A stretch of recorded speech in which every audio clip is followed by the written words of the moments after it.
Midway USA brand product designers have one straightforward goal: develop high-quality, technically sound products and deliver them to customers at reasonable prices.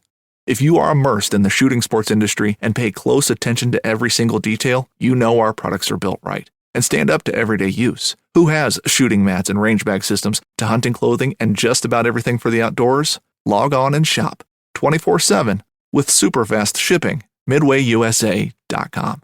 Friends of NRA is your chance to support our Second Amendment rights and preserve America's hunting traditions. Join Friends of NRA at one of our 600 exciting events nationwide. From games to auctions and exclusive firearms, Friends of NRA events are your chance to support a cause you care about while having a great time with patriots in your community. Whether you're a seasoned shooter, an avid hunter or outdoorsman, or passionate about freedom, there's a place for you within Friends of NRA. Visit friendsofnra.org to find an event near you. Stand up for freedom with the Friends of NRA.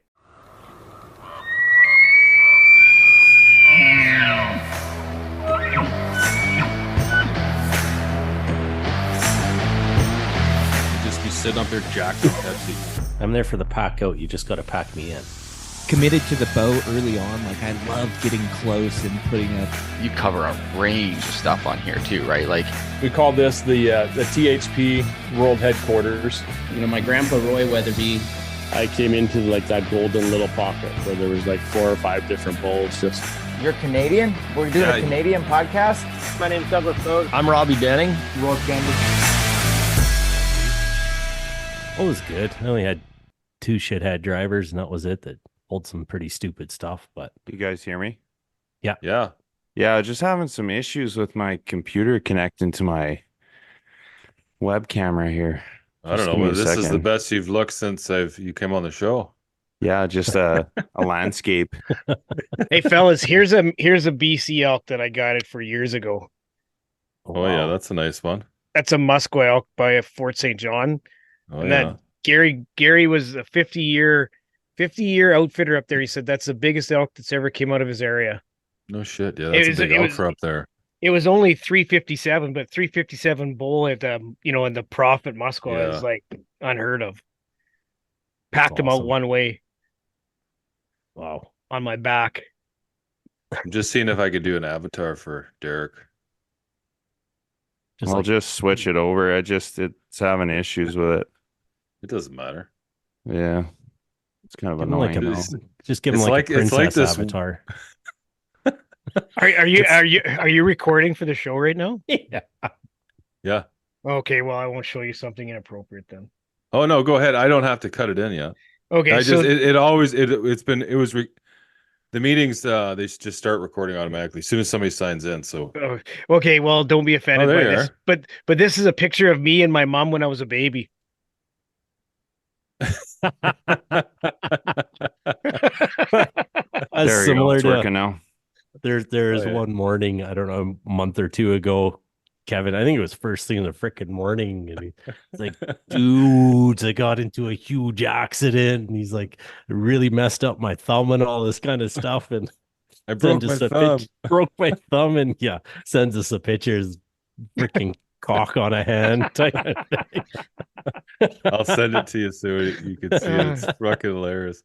My brother sent it to me, and I was like, oh, I gotta get the guys with this. Fucking hilarious. Yeah. So how's the flight home, Derek? It was good. Got home and snow was all gone. Oh yeah. That's nice. Yeah, no, it was really good. Just leaving early like that, right? Yeah, no doubt. Yeah, no, it was nice. The only negative side is I couldn't hit all the bow shops on the way home because they're all closed on Sundays. Yeah. Oh. Yeah, so I had big plans that were immediately stopped when I pulled in the parking lot. There's nobody there. I'm like, shit. Yeah. Oh man, that's nice. Yeah. Yeah, I got the guys with that one, Muc. I was like, oh fuck, I fucked up my hand. Check it out.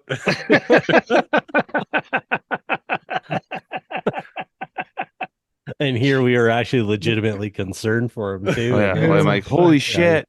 Yeah. Because like literally at work, everybody's like getting their hand in pinch points and guys getting their hands crushed and stuff like in the States. I'm like, holy shit, what happened, man? It's like, what the hell? Oh my God. Fuck you, Kev. I like the guys, like they're like Yeah, they get right in there like, are you trying to put that in your fucking mouth, you weirdo? Hey, Oh, so good. look at this fucking whitetail that my dad shot back in the 80s I have in my house. Oh my God. Wow. That's shot That's just nice. south of Weyburn. Really? That's insane. He makes the book both ways, Wow. the typical and non-typical, because he's a big 5x6. Derek, remember you forgot this at the house. I don't know if you want it for. I'll hold on to it for you. Yeah, no, I actually lost it. I was looking for it, but Yeah, it was when I was cleaning up the bunk. It was underneath the it bunk. must have just fell down there. Hunter was wearing around the house. Oh, I see. Yeah, Muc, That's I saw funny. the biggest when I had a farm out in Saskatchewan. It was pre-hunting times for me, but yeah, the biggest whitetail I'd ever seen in my life was on there too. Came home from work and just a giant 6x6, but it was like the tine links just went forever and huge mass, and yeah, it was something else. I've only seen one Boone and Crockett on the hoof, and I had killed a 5x5 like 30 minutes before we drove the truck to it, packed it out, went back to the road. We went around this old big, down south there's these big pig barns, and there was this big deer and a doe by a windrow, and we legitimately watched it for 30 minutes. Like it was just standing by this windrow, wasn't scared. So I looked it over with the binos for 30 minutes, and I'm like, that's a book deer. I know, for like in my heart, I know that's a book deer. So my buddy gets out, and there's no real stuff in between us. So we sneak to this old abandoned farmyard where there's a couple old dilapidated buildings. And I'm like telling him to calm down. It's probably a 300-yard shot, but it's very doable. And I don't know why he must have got buck fever so bad. Instead of like leaning on the edge of the old barn or whatever we were leaning on, he decides he's gonna go right out in the open and take a knee. Well, puts the deer on alert, and he shoots. And I'm looking through the binos, and I could see above him he hit the trees because there's kind of some snow in the trees, and the deer runs away, and we lose it. Well, next the big buck night for that area, a kid shot it a day later, about a mile from where we saw it, and it was like a 172 typical. Wow. Yeah, like that's the only time I've ever seen a typical, like a booner on the hoof. That was that time, but I've got some 160s, but never 170s. That's something else. That's a big deer. You think of those ones. So, like we were watching those over 200s that Josh Bomar was shooting that morning. You were here, Pete. Like, yeah, fuck those deer. Just like that one. What I don't remember what it scored, but this deer looked like a freak. Like it was so big watching it. Like it just looked fake. Like yeah, you picture what you have around where you are, and then you got bigger deer than us for the most part on average, but you look at it and you're like, there's no way that can be real. Like, no way. You don't actually picture somebody says a 200-inch whitetail.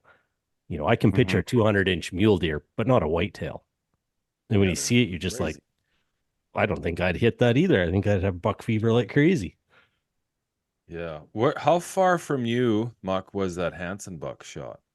Up by Saskatoon, bigger. So from me, bigger 4 hours, but it's yeah. He's bigger Saskatchewan.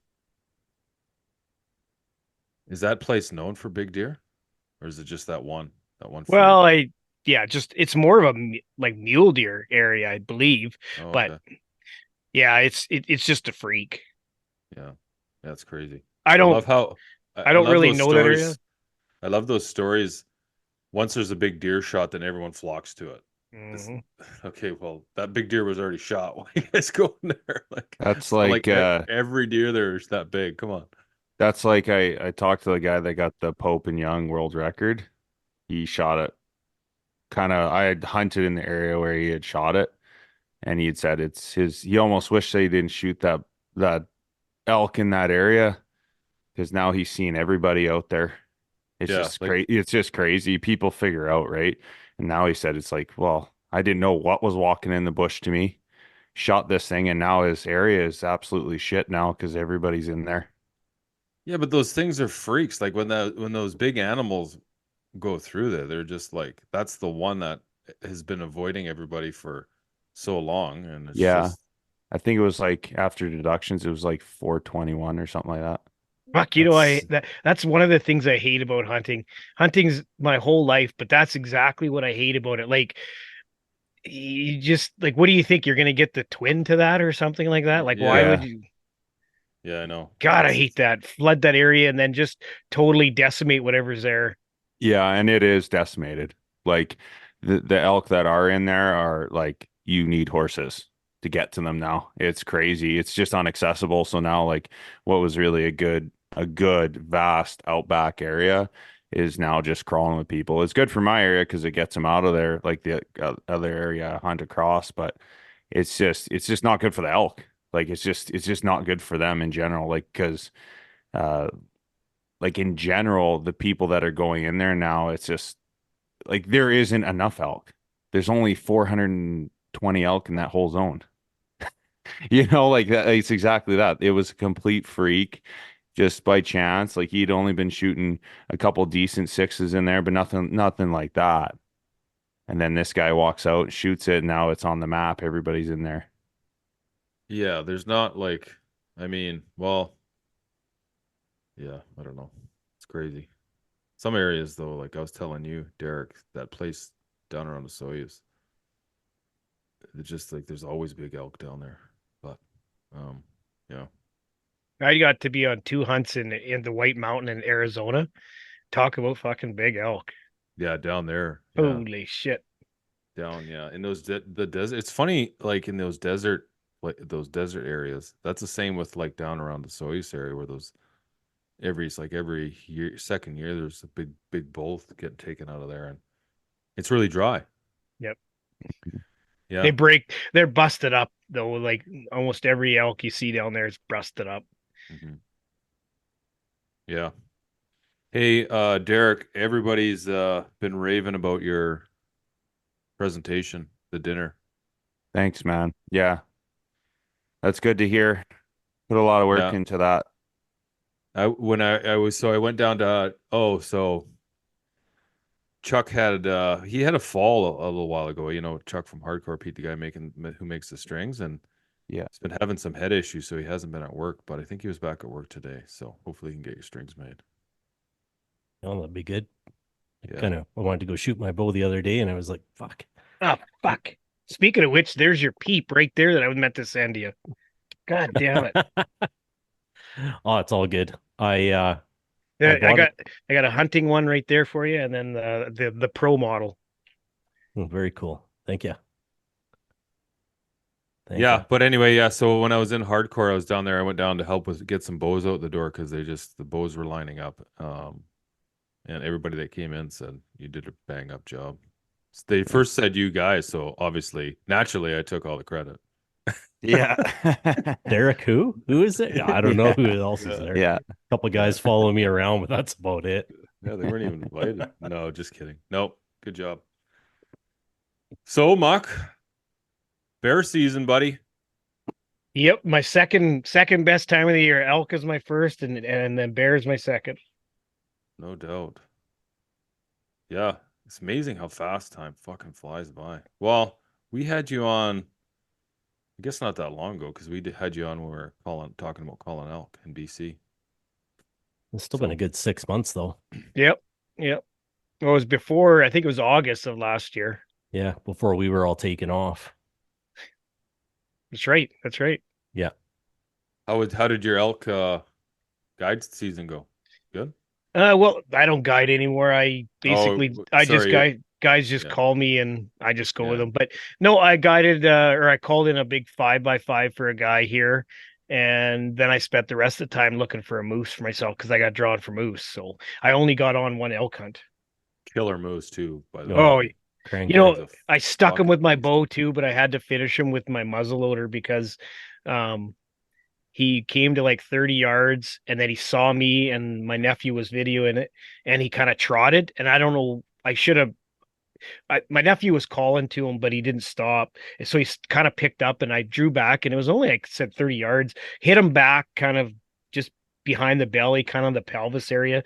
And it was a great hunt, but it looked awful because I had one of those strobing strobing knocks, and he ran and he went across the field and he went into a posted like big signs, no hunting. And thank God I'm from that area, because I started calling people and took me almost 2 hours to find the landowner. And then when I finally did, he's like, nope, that's why the signs are there. And I said, come on, man, like I got an arrow in this bull and it looks awful because it's sitting there strobing away on him. And he's like, okay, go in there, but you have to shoot him and then just drag him out of there. So ended up just going in there with the muzzle loader and finishing him off, but it was great. So did you tell the guy says he said no? Yeah, he said no to me. Did you tell him you already shot this thing? Yeah. And he still said no? Well, yeah. So I told him I'd shot it on the farmer Johners on the, to the south of him, and it went and ran into his area, and he said no. But then that's what I'm like, come on, man, like I got an arrow in him and it looks awful because it's like sitting there strobing and I feel bad for him. And so then he changed his mind. But thank God that the guy that I was staying with, like, so I just pulled a capper down to an old farmer friend down there where I got drawn, and I called him up as the last draw. I'm like, hey, do you know so and so? And he's like, yeah, actually he's a good buddy of mine. So he gave me his number, and I kind of like, I'm like, hey, yeah, I'm staying with Paul, and so yeah, but that's how I got it. But yeah, he's a cranker. He's best. I don't need to necessarily hunt another moose after that. That was all I ever wanted. Yeah, that thing was huge. He was just shy of 50, but Paul made it on the one side, and he had 12 or 15 points on one side and 9 or 10 on the other. So he's basically as good a bull as have I ever guided when I was in BC. So yeah, no, he was a beauty. It was something to strive for. Yeah, and it took me 30 years to get that tag, like legitimately 30 years.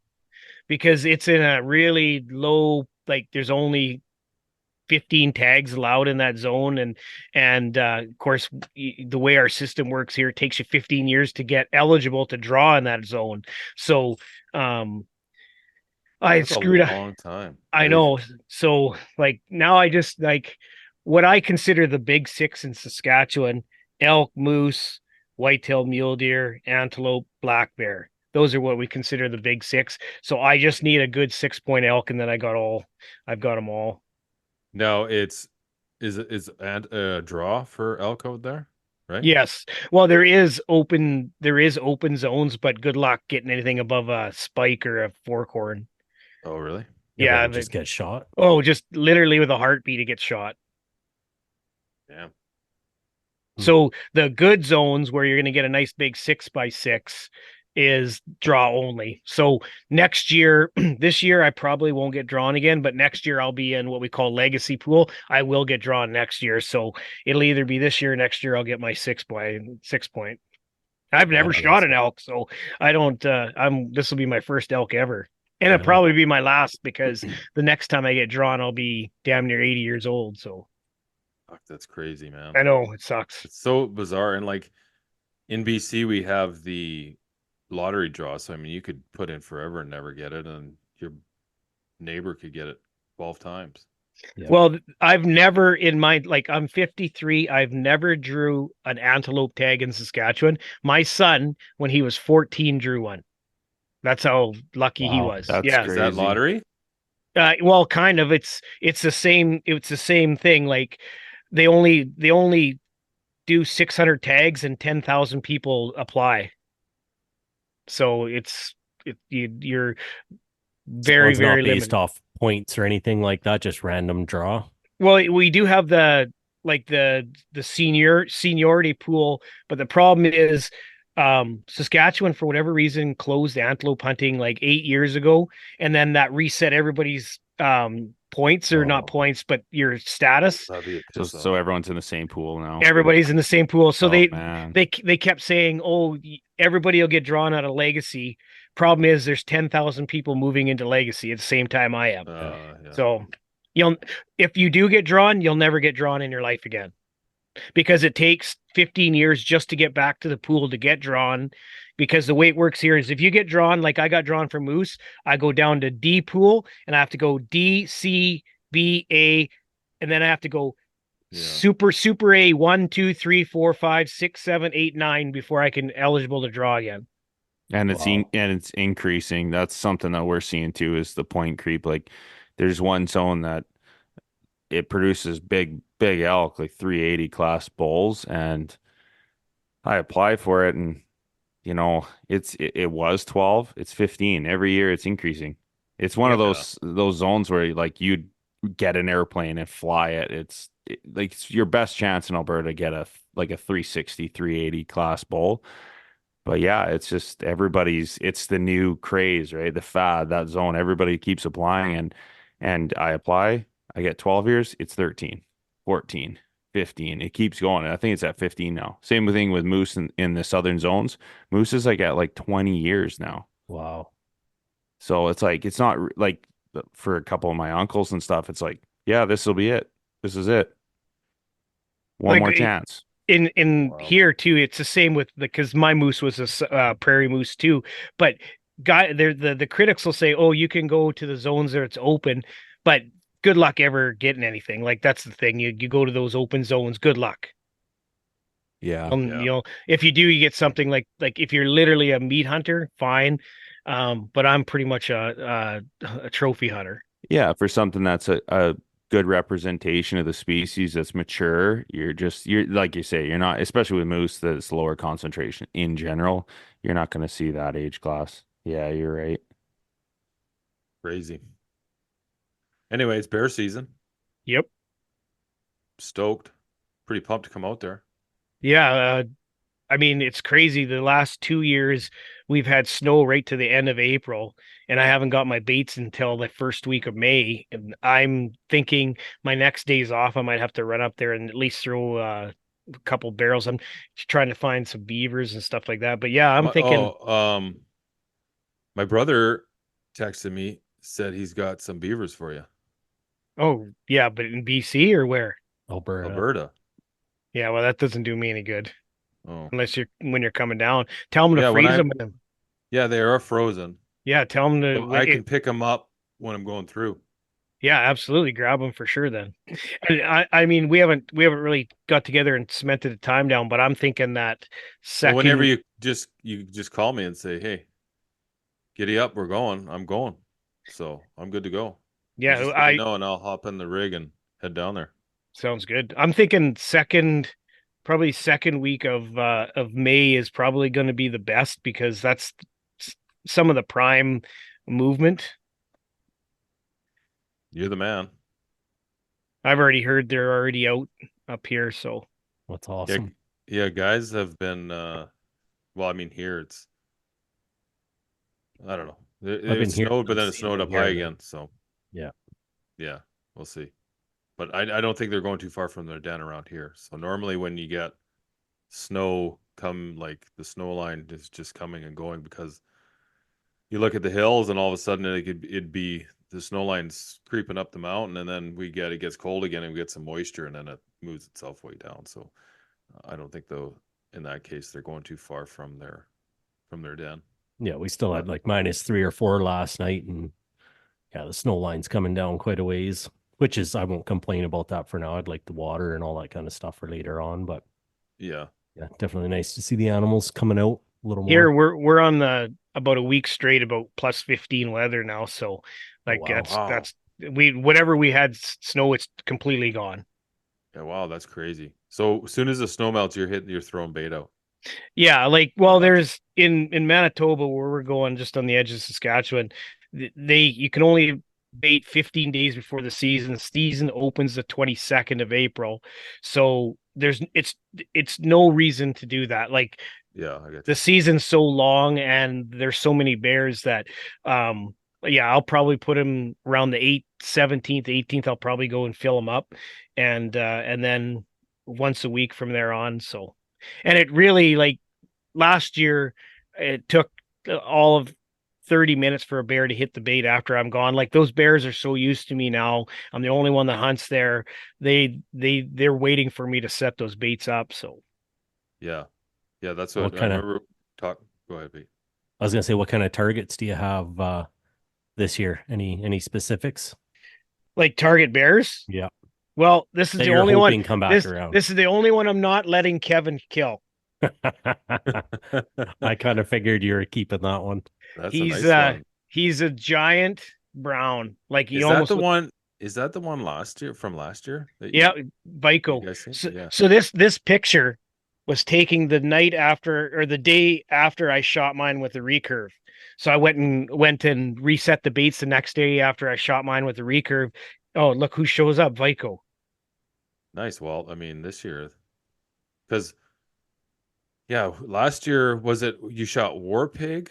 Yeah, was no, 2 years ago. 2 years ago, and then last year. Last year I shot a 300-pounder with my recurve. Right. Gotcha. So 3 years ago I shot a 19.5-inch black with my bow, and then 2 years ago was War Pig, and then last year was a one with my recurve off the ground. Gotcha. And then last year you were telling us about the big brown one. That's him. That's him. Yeah. Okay. Yeah. Gotcha. Yeah. Well, it's gonna be pretty cool, man. I'm excited to see this whole baiting thing. It's interesting for bears. I mean, like I bait for whitetail. So, it's really no different. Like the baiting structure is different, but it's really no different. Like once you have an established bait and the animals know that it's there, bears are even more predictable than whitetail. Even like they literally come around, and the rut for bears generally starts mid-May to right into mid-June. And it really fires up towards the end of May. And if you can have the patience to hold out, generally the big guys come around in that first 2 weeks of June. I don't know where they come from, but they show up. So really first, as soon as you set your baits, you get about 3 weeks of just absolutely insane action where you see like 15 bears a night. And then it gets what they call the dandelion lull, when things start to green up and then the bears sort of take off. And then as long as you can bring in the sows, you'll bring in those big bears. Like that picture there, it was like June 4th or 5th, and they're in full rut. So I think this bears only shows up in June. So I've got to hold off now, because problem is I get always so good bears. I can never hold off. Yeah. So how many bears? So we're going to be hunting in Manitoba? Yeah.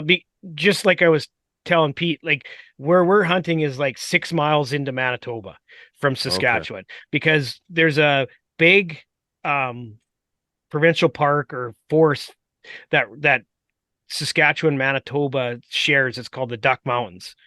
And basically the borders between the both provinces run right through the middle. And there's this big hunting show in Yorkton called the Parkland Outdoor Show and Expo. And I always was doing like elk seminars and elk presentations. And I met this couple from on the Manitoba side, and they told me they lived right on the edge of the forest fringe, and they actually have deeded land into the forest fringe. And they said, we got incredible bear. And I never really took them serious. I just kind of thought they were bullshitting me. And a couple of years went by, and I called them one day, just kind of a cold call, say, hey, were you guys serious? And they said, yeah. So I took them up on it. I killed a really good bear. I got that 3/4 bounty that year, and it became more of a friendship. They're almost like family to me now. Mm-hmm. But the crazy thing is I killed War Pig like, I don't know, 1,000 yards from their house, and they never seen that bear ever. Wow. Yeah, that's insane. Like I wondered, like those bears. I mean, how far are they coming from? And like, it's such a small. Like they got to be around somewhere. It's got to be just polluted with bears out there. Well, I mean, Saskatchewan's notorious for big whitetail, but if you check the record books, Manitoba is always there for black bear. And the area that we're going to hunt is where all those bears come from. And it just so happens that I made best friends with them. And then another farmer where we're going to hunt is this other guy where I have this old ghetto camper that we're going to stay in. We're going to hunt his stuff, because that's those are the two most active baits that we have. So yeah, I'm looking forward to it. Yeah, I'm disappointed I'm not able to make it out this year. appreciate the invite, but damn. Yeah, is what it is. I mean, I know that you're gonna have a good time, and I'm not like the thing is bear hunting, it's one of the greatest ways to get somebody into hunting because bears they're not as well, the big ones are, but they're not as wary as whitetail. And you're up in the tree, and usually there's lots of them. And most people on their first bear aren't overly picky. And so I always like, the deal I got with this farmer is the bears are way more destructive to the fields than any animal that they like elk or moose that they have there. One black bear will destroy so much canola.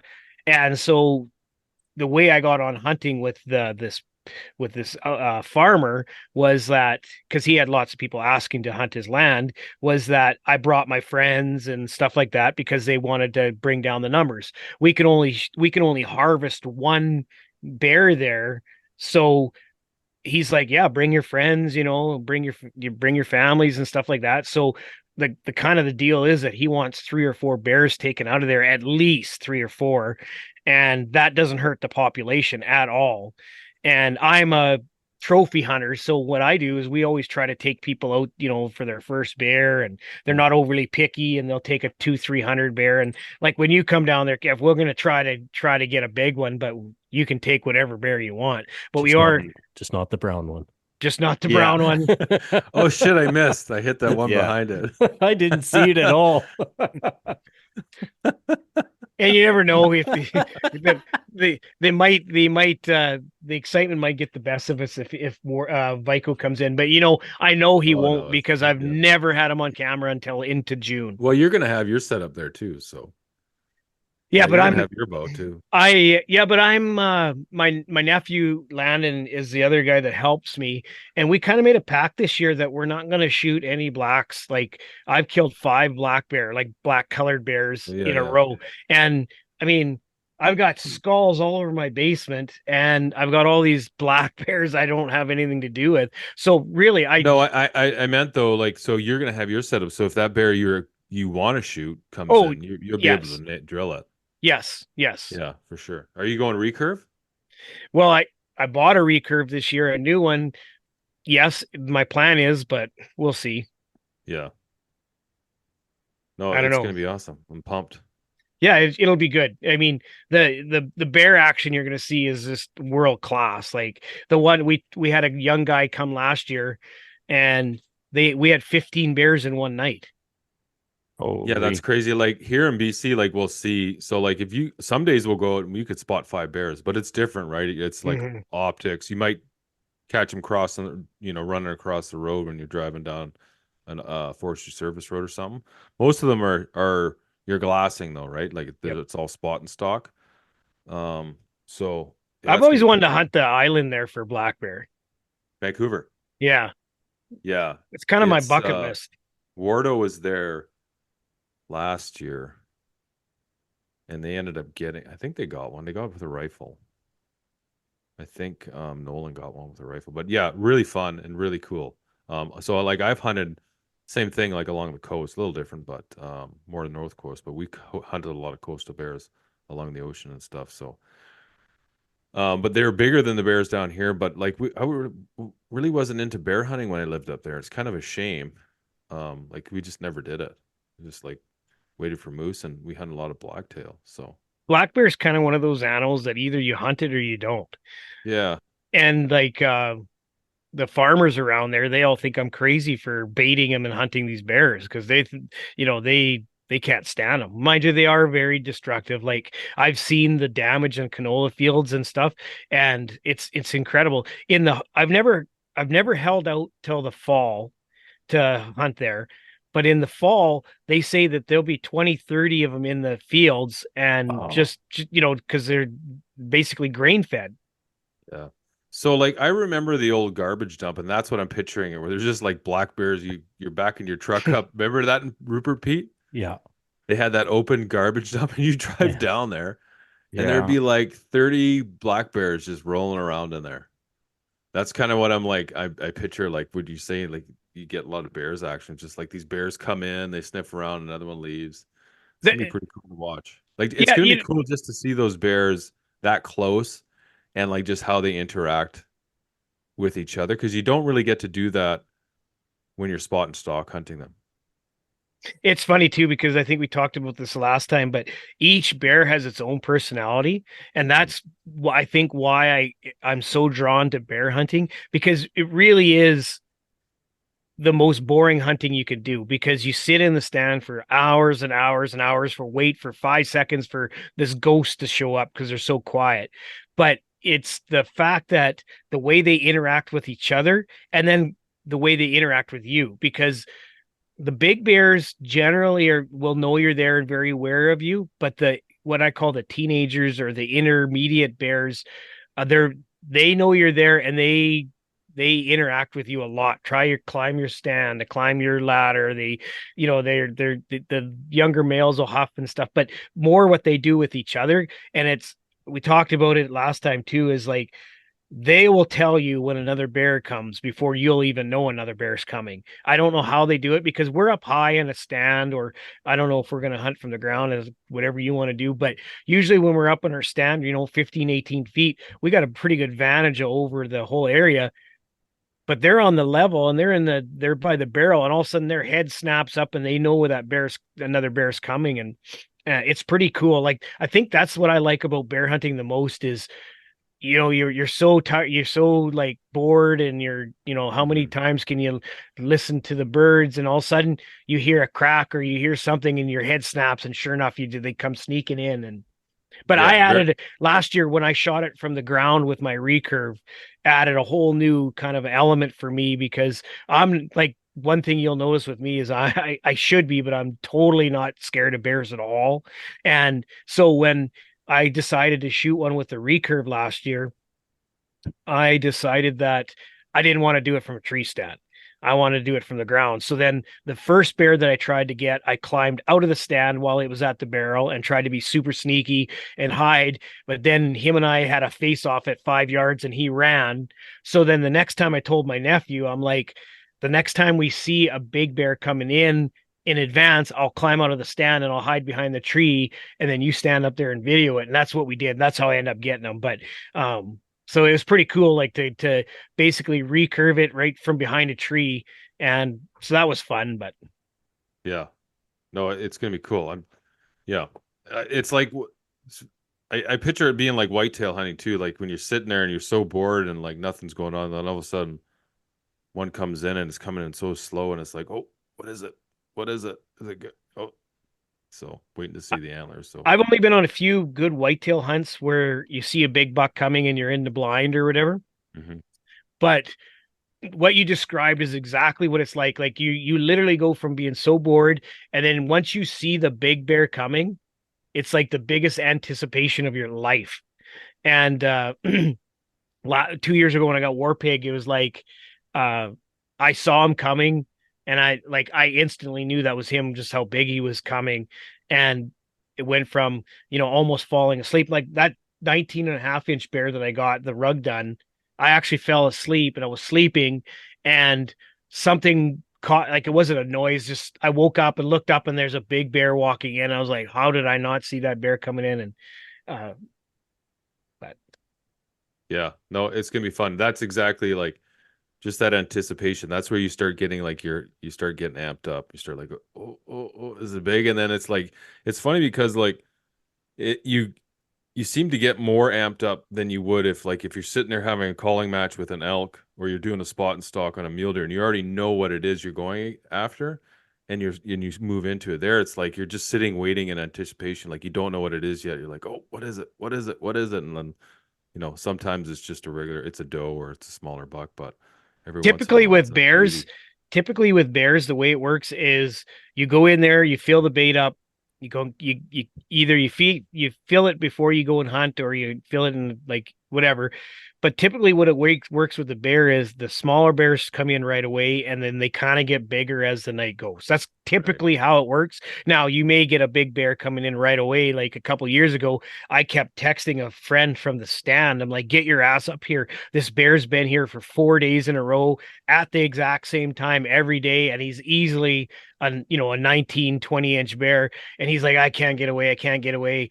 But that was an early in the day bear, like so 5 o'clock, 6 o'clock in the evening. But typically the big guns don't show up till the end of the night. Yeah. What time is it get dark? Usually it's like around 9, 10.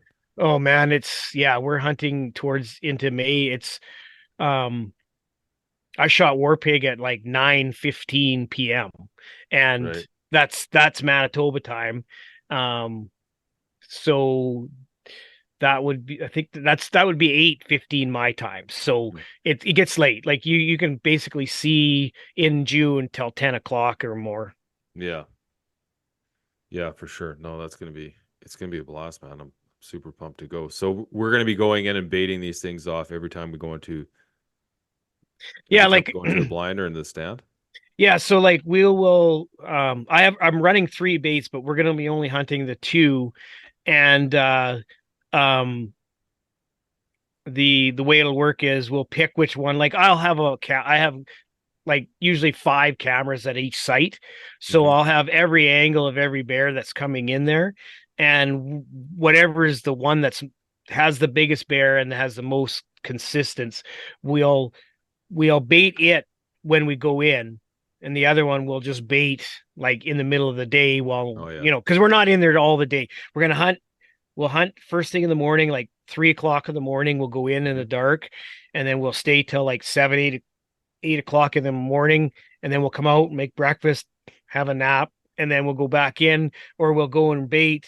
And then we'll make a decision where we're going to go, and usually back in the stand by no later than 5. Right. That sounds like my kind of hunt. Oh man. Midday nap. You know what? To redo my holidays. I love it now. It's like hunting elk out of a camp. You go hunt in the morning at first light, you hunt till about 10 o'clock, you go back, sleep the afternoon, then go out for the last 4 hours. I'm gonna go tell my wife this right now. Be like, it's made for me. It's interesting. Like you said, you run 5 cameras to get every angle. Pete and I were talking about that sometime. I don't know when we were talking about. No, that was on this when we were down. Yeah. Yeah, we were talking about whitetails, and how this year I was going to set up for whitetails is multiple cameras, because there always seems to be tracks, and you can see in the snow, and those tracks aren't leading up to your bait pile. And so just to get, it might be that one buck, like the buck I shot this year, I never had him on camera at all.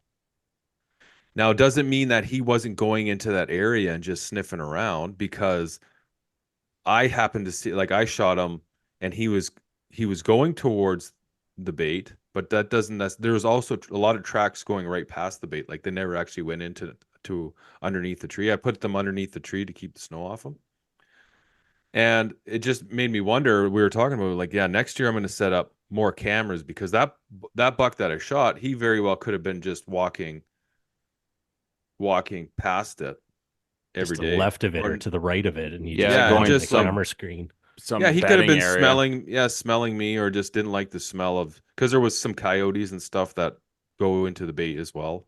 So I'm going to show you a picture of a big bear. We end up getting, this was our target bear last year, but it goes to what you're just saying. So this camera we have on the trail, it's 10 yards from the bait, but it's on a trail. It's not at the bait.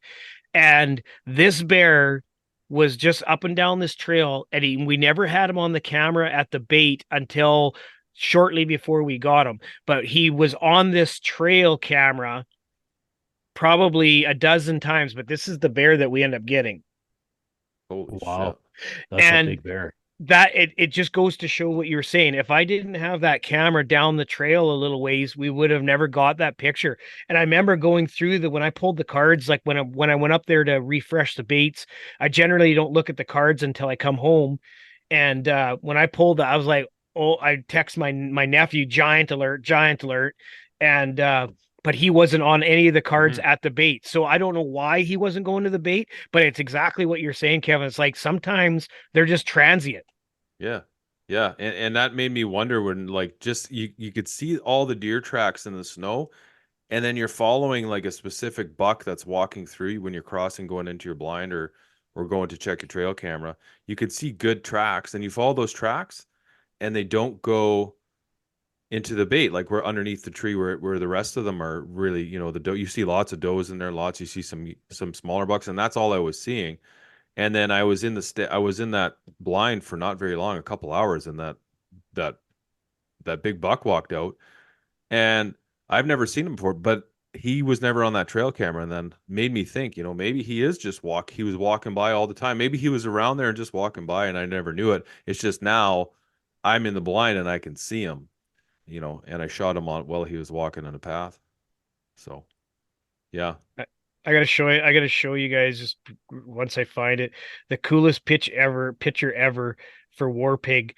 So I self-filmed him, so I did get him on camera shooting him. But one of the coolest pictures I ever got of him, if I can find it, was the trail camera, like the same camera that I just showed you, that big bear, took a picture of War Pig 2 minutes before I arrowed him.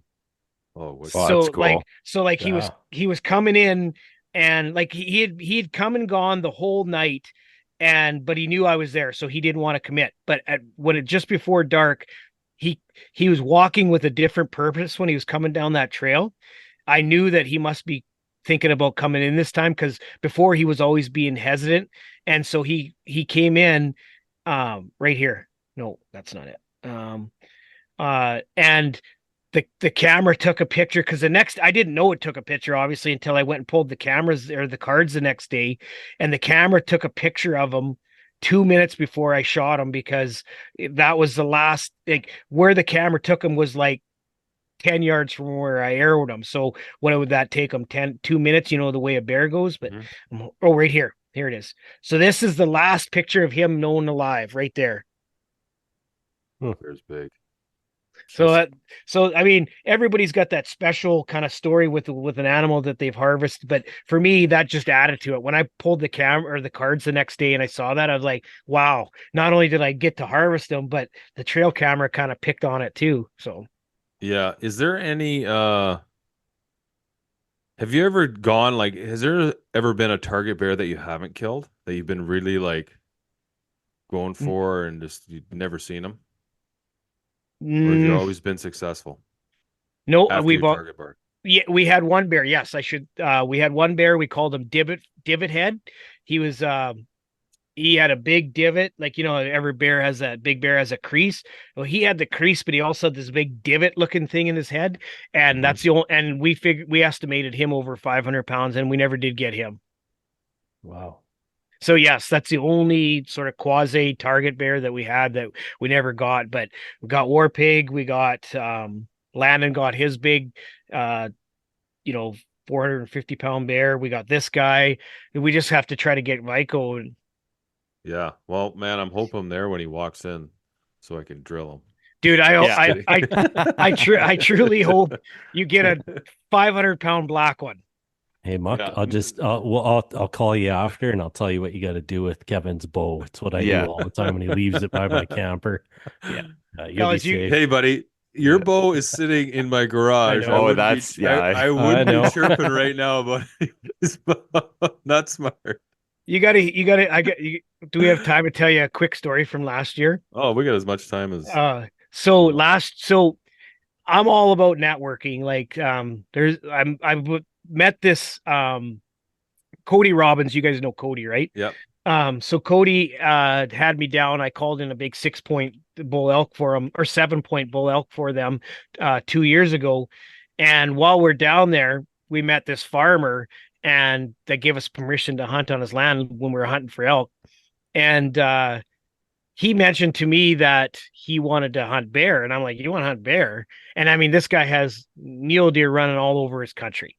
And so I said, well, maybe we could make a bit of a trade, like give me permission, because they changed the laws here. Like it's more like the other provinces now, you have to have permission, whereas Saskatchewan was always kind of an anomaly. Unless it was posted, you could hunt on it. So they recently changed it with the they call it trespassing laws now. So later, you even if it's not posted, you have to get permission. But before, you could hunt it if it wasn't posted. Um, I know that's confusing, but that's the way. Ever since I've been a kid, if there was no sign on the land, you could hunt it. And so they changed that. So I'm like, well, maybe I could come down archery mule deer hunting if you want to come kill a bear. And he's like, yeah, absolutely. Not overly thinking he was serious, but I kept all winter. I kept messaging him, and he was a nice guy. And I kept saying, "Hey, do you want to, start planning your bear hunt?" So this is like a hard luck story that ended well. So he's a big rancher. He shows up to my house. We pack up. We drive to my hunting camp, and the whole winter, I'm like, my baits are only like 10 yards long. I'd rather you not shoot him with a rifle or anything like that, because I want a little bit of sport with him, like pretty much bow only. And he's like, well, I don't bow hunt. I said, well, how about a crossbow? I've got a good buddy in Yorkton that has a crossbow. We'll borrow. He said we could borrow it. So he's like, sure. So we stop at my buddy's on the way to bear camp, grab his crossbow, and we head into bear camp. And I'm like, we set baits that night and pulled the cards, and I'm like, we should maybe shoot this crossbow before we do it.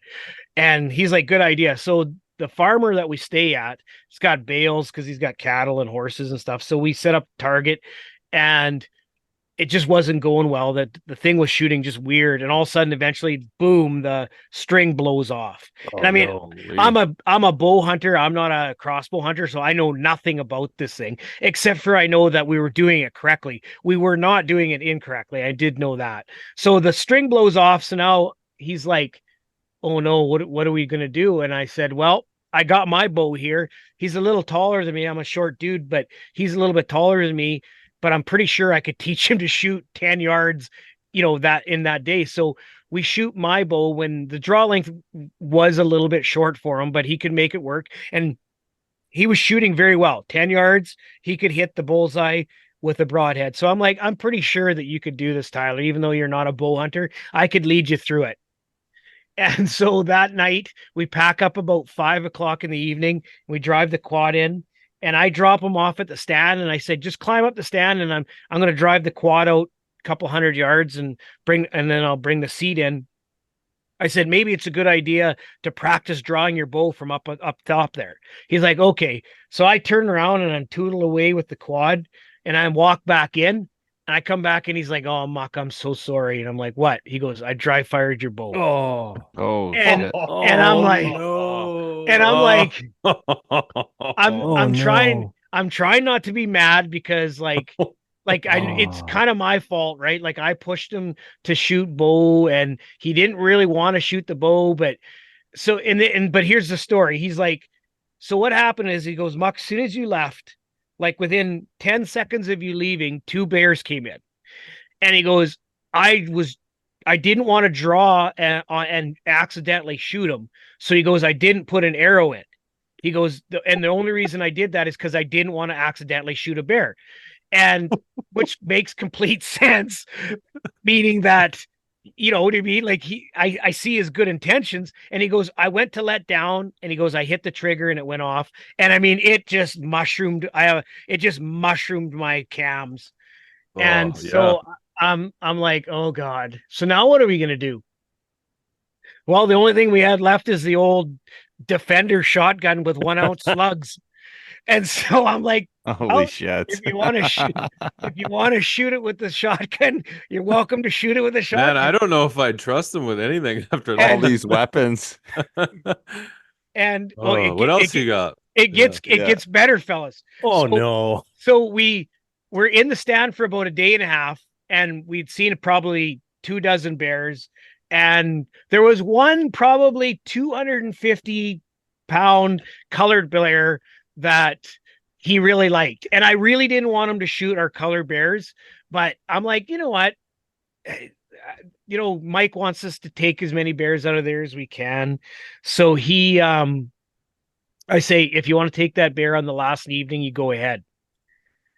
And so the last evening comes, and like, we nicknamed this bear. What did we call him? What was his? We always nickname my bears. What did we nickname this bear? It doesn't matter. We nicknamed this bear as a kind of a catchy name, and I like. It was kind of quiet that night. There wasn't a lot of bears. So about 6:30, 7 o'clock at night, we see two bears coming up the quad trail. And I'm like, oh, it's him. It's him. And I'm like, okay, get ready. And I have one of those big double stands, and it's got the shooting kind of like the rest on it. And I'm like, just get set up. And when he gives you a good, broadside shot, it's a freaking Defender shotgun with iron sights. Like it's made to protect me, not to shoot it. So I wasn't 100% sure where, but it's rifled slug. So the bear gives him probably 100 shooting opportunities in like 30 minutes. And I'm running camera. And I mean, I must have 30 minutes of like bullshit B-roll expecting him to shoot, but he wasn't shooting. And so I'm kept like, why is he, we're 10 yards away with a 1-ounce slug. So finally the bear was kind of half sitting down, quartering to, or like broadside, but sitting down, and he shoots, and the bear runs away. And I'm like, did you just miss? And he's like, No. Yeah, I think I shot right by its paw. And he goes, Muc, I jerked it really bad.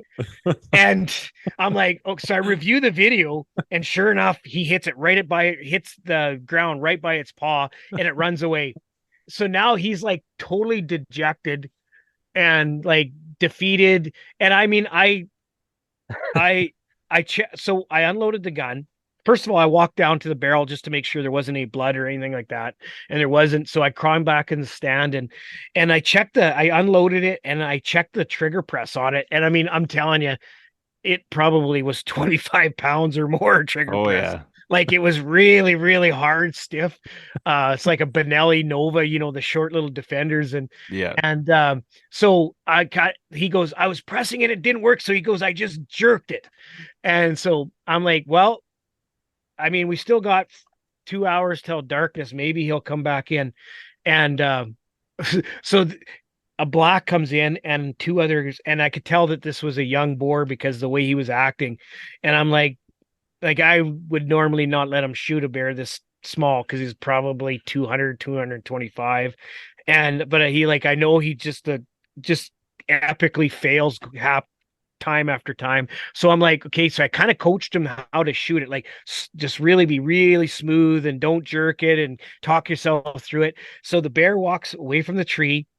He turns around, and he's got his nose down. He's going to walk back to the barrel, and he makes a perfect shot. Like you could see that he makes a perfect shot, but the bear makes two things, leaps onto the tree with the barrel and goes up 50 feet in the air, and then just lets go and free falls to the ground and stone dead. And I looked at him, and I'm like, I've hunted bear my whole life waiting for something like that. And like, it had just happened, and I got it all on video. It's pretty cool. But I mean, that's funny. And then, he turned into a good friend. I went down there mule deer hunting with him this year with archery and stuff like that. So, but it was just like, if anything could go wrong, it did. Yeah. Well, it's good it worked out for him, but yeah. No, man, I'm not super picky. Like I'm pretty pumped to go witness it all. I mean, obviously, even if we don't get one, that's cool too, but it's gonna be a lot of fun to come out there. But yeah, big black. We actually get more color phase here than black bears, just like than the traditional black bears. So, well, I'm hoping that you could stay, like 3-4 days at least, so that we can look over, 15, 20, 30 bears and really do a good field judge. That's a lot of the problem with bear hunters is they want to shoot the first thing that walks in. Yeah. And because everything looks big when you have nothing to compare it to. Yeah. And so that's why in Saskatchewan here, it's against the law to shoot a sow. Nobody really shoots sows with cubs, but even sows that are like milking sows or whatever they're called, it's because the sows will come in generally first or early in the night. And then what do hunters do? They think it's big and they shoot it. And then they find out later, 2 years ago, a guy did that. He shot a sow, and somewhere there was cubs out there. So Yeah. just because Yeah. she had milk bags still. Yeah. What about hunting in Alberta, Derek? We talked before, and like Pete and I were under the impression that all Alberta was bait hunting, and you corrected No. us and said northern, good, southern, no. Yeah, southern is all like spot and stock. Northern, there's baiting. It's pretty like the outfitters go really hard in the spring. Yeah. And the population is insane up there. Like big pumpkin heads, hey. Yeah. Yeah. Do you get out much for spring bear? I was earlier on, like when I was younger, but it just wasn't as good. The snow is really the limiting factor, eh? Like the areas I hunt, it's just snowed in there so bad. Like you'll see bears, but you can't get around, eh? Like Yeah. it would be just hiking in. Yeah. And When does the it open areas, there? pretty soon here. Yeah. Yeah, pretty soon. But again, normally I don't hunt the opener because it snowed like in 402 and like some of the 400 zones and like 305, 304, like it's usually snowed in pretty bad. So, it's dependent on the year. Like I went one year up in like kind of out by the Rockies there, and holy shit, like it's waist high snow still. And it's Yeah. you just can't get around. Yeah, you're getting into that higher elevation for sure. What about down low? I guess that's one of those things you got to go get permission on. Is there a lot of bears down low? Yeah, so where I'm going to be going is where I hunt elk in that area that I showed you. Like the core, like that's when I talk about zones of pressure for elk. Well, there's zones of pressure for bears. Like the bear population in the core of the zone is insane. So, like the elk, it pushes the elk actually. Like there's so many bears, like it tends to pressure elk to the outer edges of it. And I don't think there was one week last season, not this one, the 2022, that 2022 and 2021. 2021, I called in like frick. I was calling in more bears than I was elk. It was just every day bear, bear, bear, bear. Black bears So too. I remember we were talking about calling grizzlies, but yeah, black bears, lots of black bears. I had one yeah. grizzly run by me at 40 yards at last light too. But do you ever do any calling when you're like for spring bear? yeah, yeah, I do. But it's the thing I've noticed is like I'll never get the big boars, say. Like it'll be smaller bears that'll come Yeah, in, just and then curious. it's hard to get rid of them, eh? Like Mm-hmm. you kind of want them out of there, and then you're like, there's been a couple like one really good color phase I tried killing. Um, that was in an area, but he just got wise. He got wised up quick because it's all spot and stock. There's no bait. There's no motivator, right? Yeah. So then if you're calling in, they might come in, but you got to be steady. And as soon as it starts greening up, that goes away quick. Gets Yeah. harder and harder to see them. Yeah, for sure. Yeah, I And the know ticks, guys. and it's just the ticks too. Like the ticks are insane. Mm-hmm. Yeah, And that's the thing, right? Like yeah, ticks. brutal. I feel like that's man. Everybody's It's like fighting everywhere that now. everywhere. Yeah, everywhere. Like everywhere. Guys in the States were saying this year, like for turkey already.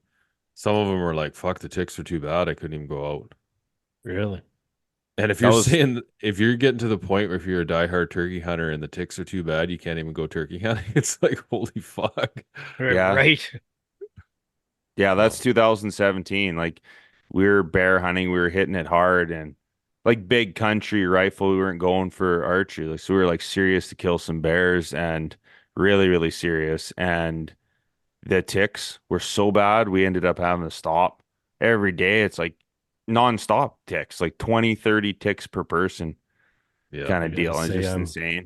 I'm kind of lucky then where I am. I know we got them, but rarely do I end up with them on me for whatever reason. Yep. The deer are loaded with them, the sheep are loaded with them, but yeah, I hardly ever get. We go in the spring, we get freaking hammered with them. Yeah. Yeah, Kevin, when you come next month, the ticks are horrible. Yeah. Like horrible.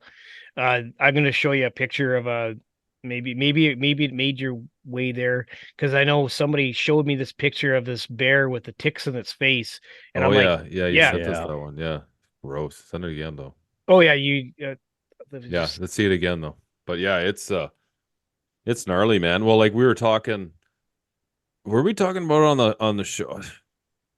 I can't remember if we were talking about it on a show or if you and I were talking about it. We were talking about the moose and stuff getting eaten by ticks. Oh yeah, we were talking about it on the weekend too. Yeah. Derek, I took this from my tree stand last year. Look at the ticks on that eyes. Oh my God. So that's how bad the ticks are down here. Rick. Yeah. That's freaking poor brutal. Animal. No kidding. Poor bear. Jeez. I killed a bear one year and it had so many ticks on it.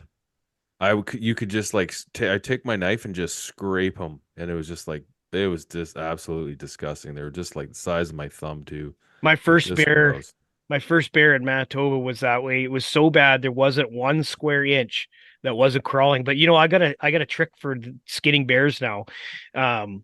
I take crawling insect spray, and before we ever do any field dressing or anything, I spray that every inch of that bear with that stuff, and they literally just fall off.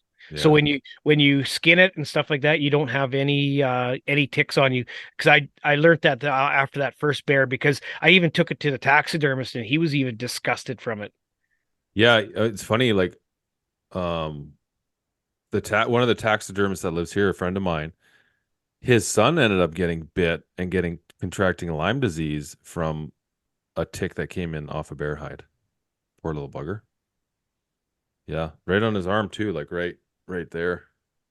Got bit. It's funny he didn't notice it dug into his arm, unless it happened while he was sleeping. That Lyme disease is nasty too, because it's like a lifetime of problems after you get that. Well, they caught it early enough, so that's the key with Lyme disease. If you catch it early enough, it's a lot better than it is if you don't know about it. And the thing is, a lot of people don't necessarily know about it, so don't even know they have it. So, well, but even it's nasty. The tests aren't that accurate either. From my understanding, you can test it 50 times, and 49 times it'll come back negative, and the 50th time it'll come back positive. Whatever the reason is, yeah. Yeah. Well, and like when we were talking with Dan about that tick in the south, the Lone Star tick coming north, making its way north now. So that'd be a shitty one to get. All of a sudden being allergic to get bit by a bug and you're allergic to red meat. Yeah. No, thank you. I don't know. What do you do then? There's nothing you can do. Just keep eating it anyway. Are you gonna bring your bear meat home? Oh yeah, fuck yeah. Yeah, I'm bringing big coolers. I love it. I love it. Absolutely. Yeah, actually, Muc, this year with the bear that I got was the first one that I'd shot and actually went out for. I turned my youngest daughter, and my sister-in-law, who were totally my youngest daughter was on the fence, but she was willing to try it. My sister-in-law didn't even really want me going out, and sure as shit, they were just like two-fisting it into their mouth by the time, and that was with the roast that we had smoked and everything, or the hams. The pepperoni, unreal. The bratwurst, second to none. Like just unreal, top to bottom. I feel like you got to go bow only for bear this spring, Pete. I'm gonna try to. Well, you can get two. So no, I'm not even gonna try. I'm going to only go bow. And I can see maybe somebody having a rifle with me just in case something goes sideways, because I do have a lot of grizzlies around, so I should probably have a little bit of backup. But myself, I'm going to be going hard with the bow. Well, with the way you shoot, I don't know. You're a rifle. You're probably definitely better. Yeah, I'm probably. I guess the sound of the rifle might scare him away. It's about all that's going to happen, right? Derek, where are you hunting at? Like, you're talking about mountains. Alberta, southern Alberta. Yeah, we got mountains. Like you're talking Pincher Creek area type stuff? Yeah, that's literally an hour from where I live. Yeah. I used to guide with a guy that lived from Pincher Creek. He worked at the Gang Ranch. Is it called the Gang Ranch? Yeah. Yeah, that sounds about right. I don't know. His name was Sean Anderson, and he's from Pincher Creek, but I used to guide with him. Yeah, BC here. Yeah, no, he used to work at the gang. I'm sure it's a gang or dude ranch or gag ranch or something. Well, gang, there is the Gang Ranch in Lillooet here, like north of Lillooet. There was a Gang Ranch. And then I don't he's know. from Pincher Creek, but he used to come up to Fort St. John where I used to guide. Nice.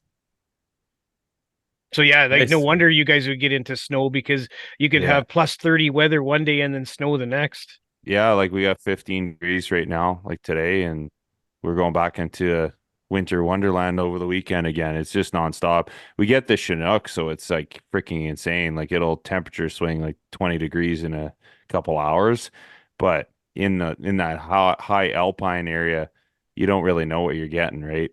So like you go in there, you're like, oh, we're good to hunt, and we go up there and you get to your main hunting area and you can't even drive. You have to stop. And now with all the rules, you can't even pull over on the side or cut trail. You have to stay on the road system now. Otherwise you get fined. So I mean your only option is to hunt through and go up and over.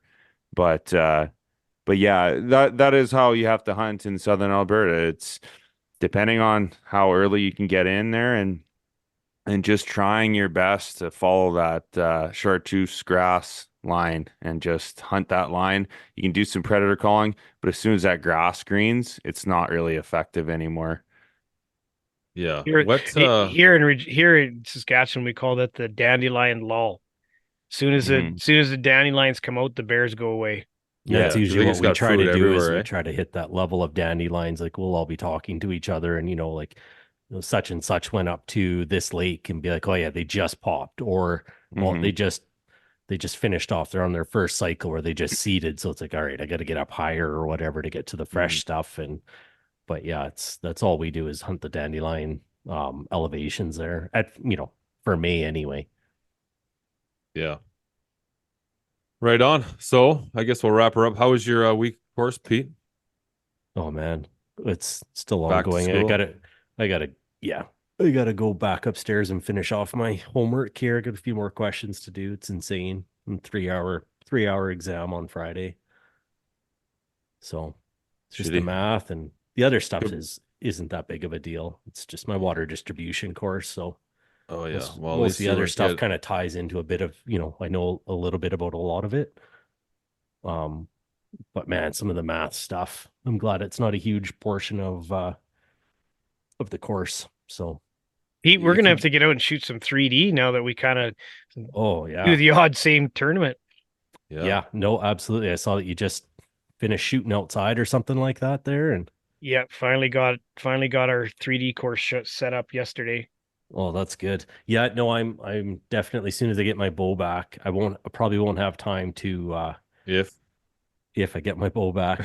There's an archery shoot in Cranbrook like right when I get it back, so it depends how sighted in it is.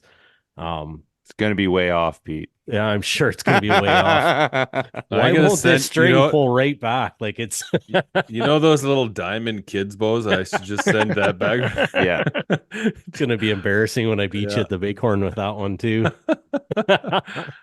But yeah, like we were chatting there, I am next year planning on going to the nationals up in Lac La Biche there. Oh yeah, I do have that goal. I'll be doing Lac La Biche, the 3D this year, like the ASA tour, the Alberta ASA tour. We have our own big ASA shoot here in 2 weeks, indoor in Regina. It's been sold out for almost 2 months now. That's good. Yeah, I just noticed today there was some posting for registration for our provincial outdoor 3D too. I think it's up in Quesnel this year. So I got to see what I can do there too. I might head up to that. I want to try to hit as many as I can this year, just to, get going. And then if I can figure out that lighting thing inside, like what you're trying to help me out with the peep. And I bought one, Kevin's got one that he's going to install to it similar. But just to try to experiment with some stuff and just see if I can figure that indoor lighting. Cause I would like to go to Lethbridge and stuff. They got the Ironman down there. I think it's in January or whatever, or February, whenever. It's January. Okay. Is there bow classifications for indoor too?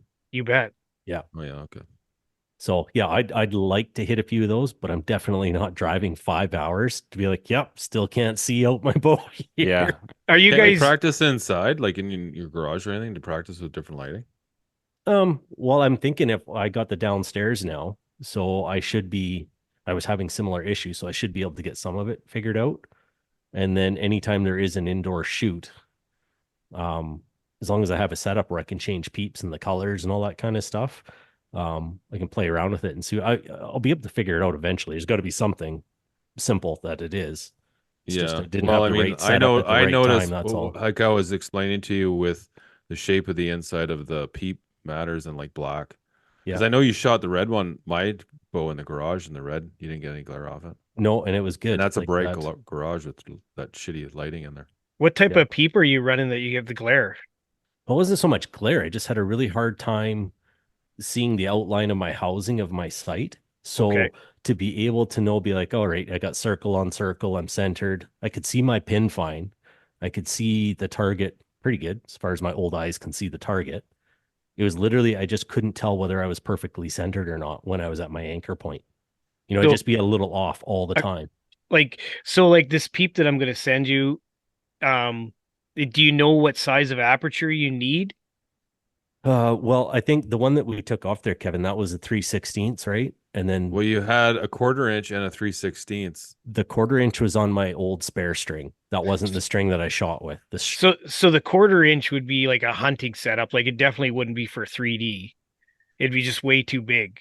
Yeah. So I had the This is 3/16. Pete we're talking about. He just runs. I need.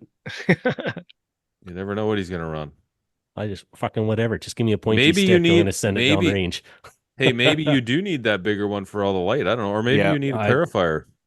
Well, that's kind of what I was getting at. Like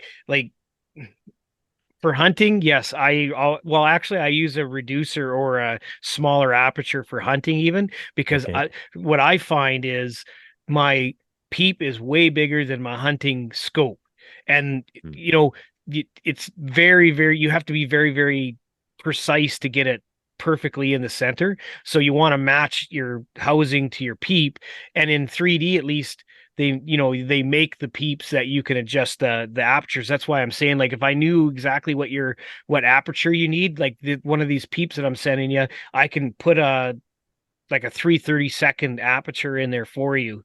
Gotcha. If you don't, you're going to be able to, because he bought a True Glow and he's going to be able to adjust it. So okay, when he can go home and he can fiddle with them, and then he can tell you the exact one that he likes that matches his housing. Because I mean, that all depends too on, like, I can't remember, like, the distance your scope is off your riser, and also it depends on your draw length, because like Derek could run his sight right tight to his riser, and it might be the same. Like mine is on I run a dovetail, and it's like it's as far as the dovetail will allow it away, but the distance from my pin to my peep sight might be the same as his, because he's got like a 44-inch draw length.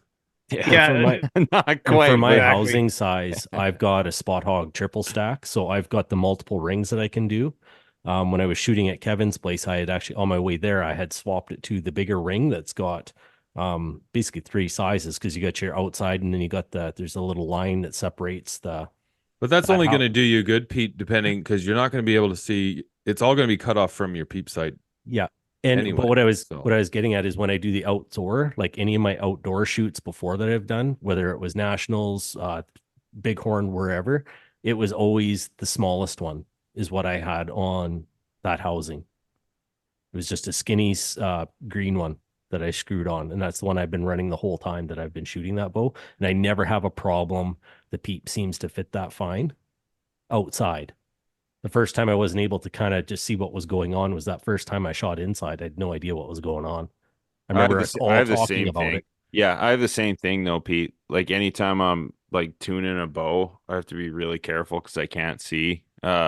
Like through my outdoor hunting setup, I always have a very limited amount of light coming through my peep. Like I find a hard time shadowing around my sight on my front sight. The only thing I've done in the past was I pushed my sight out a little further, or I've I haven't changed my peep too much because I didn't want to mess with it too much, because it does work for hunting.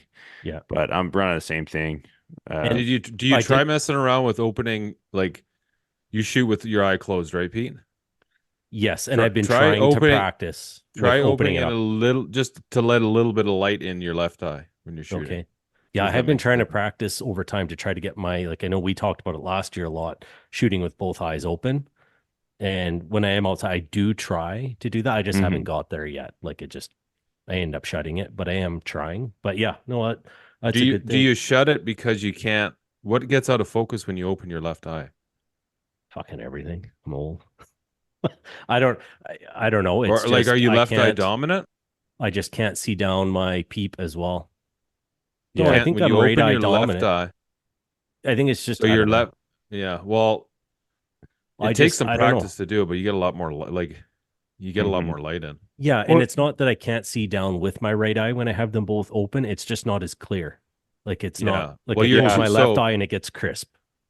Oh, like the target gets crisp or the pin Everything. gets crisp? Like looking through my peep, everything's crystal clear. But when I have my left eye open, things just It's good. just Yeah, you see Well, then that with any type of you scope, your you must brain is be starting to mix match it. Yeah, because your left eye is trying Yeah. to take over. So you're not totally Yeah. right eye dominant. That's what that is. When Pete, when you were trying to explain it to me there a couple of weeks ago, you had me all kinds of fucked up because I wasn't sure really of what you were saying when you were trying to explain it to me. One thing that you can consider that could be a problem, what's your draw length?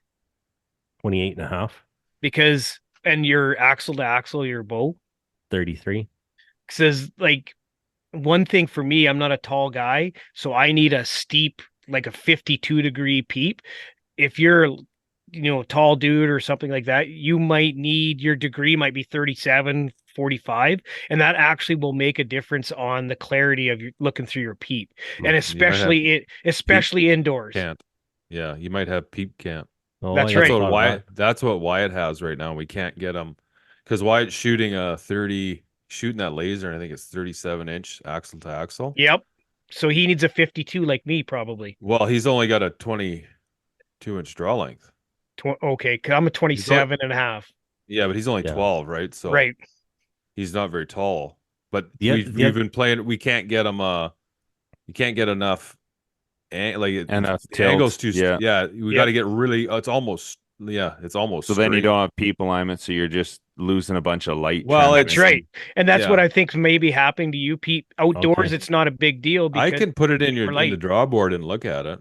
I mean, I noticed too. So when I did your bow, your rest must have moved, because it's not level. It's not level against your bow. Yeah, should be Well, I think- perfectly perpendicular too. Yeah, we were talking about that. We never got a chance to do That's that the when I was trouble there. with only one when you only have when you can only mount like one bolt in one through one burger hole rather than two. Some risers have two, some bows allow you to have two. Then you don't ever have to worry about it moving.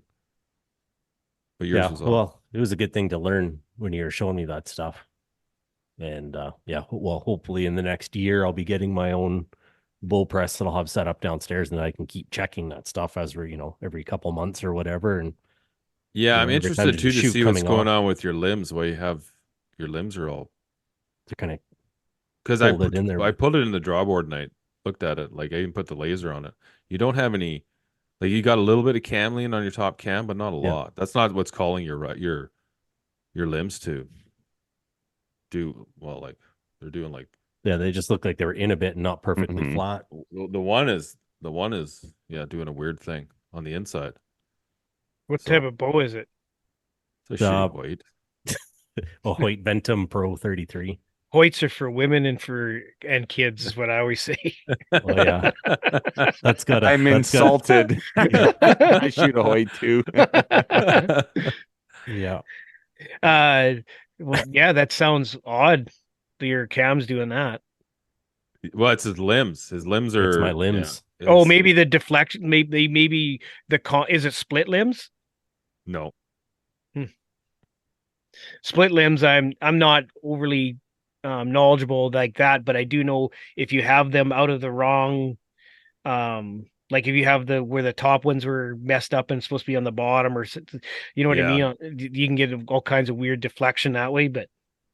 Yeah, no, it's I don't know what it is. It could be just I'm gonna check his cables and stuff too. Just get a bow tech. Yeah, we're getting him new strings made up, and then I'm gonna test. I didn't test like his. Did we look at your timing? I can't remember. I think you looked at my. I think you were. I was doing something else in the house there. I think your timing was good. I think we just need to look at that. It could be, the problem with when you're running those kind of strings, and if you're not, like you didn't get the strings and the cables made at the same time. So like if you're running a 452X and like a BCY 99, you know, maybe there's just inconsistency in your string. The one's fighting the other. Yeah, I don't know. It's just weird it would be like that. So anyway, we're getting he's going to make you new cables and string with 452, and then I'll put them in, and then I'll set your bow up for you. No, that'd be awesome. And then we'll see how it goes. It should be, unless you did something and you bent like your axle or something. That's what I was going to say. It seems like an axle, but I mean, I'll pull it out anyway. I could pull your axles out anyway and just check. You wouldn't even have to pull them out. All you got to do is press it, spin the thing off, and rotate them. You'll know right away if there's any kind of restriction there. You're probably got a bent axle. Yeah, when I pull the strings off, I'll spin the cam and just see what happens. Maybe it is. Yeah, it'll be good to know. Good to know. Yeah, interesting. All right, guys. Awesome, Muc. We'll keep chatting. You guys got anything to add? Well, thanks again for coming on. It's always a pleasure. Yeah, nice meeting you, Muc. Yeah, nice meeting you, Derek. Good luck in the spring. So what we're gonna do is we're gonna play this episode, and then we're gonna play last year's episode with Muc as well.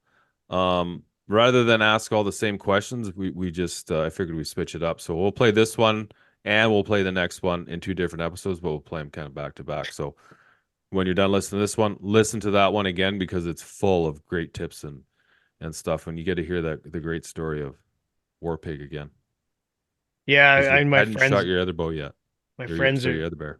My friends are getting sick of War Pig, but I'm not. He actually should be done at the taxidermist here right away. Well, that'll be awesome. Cool. Right on. Cool. All right, guys. We'll chat with you later. You betcha. Good night, fellas. A life that has the stories to back it. A life to be proud of. It's a Winchester life. Yeah, baby. 6'8" Western. Oh, mule deer, baby, right there. Tune in every Tuesday at 7 p.m. Eastern on Waypoint TV.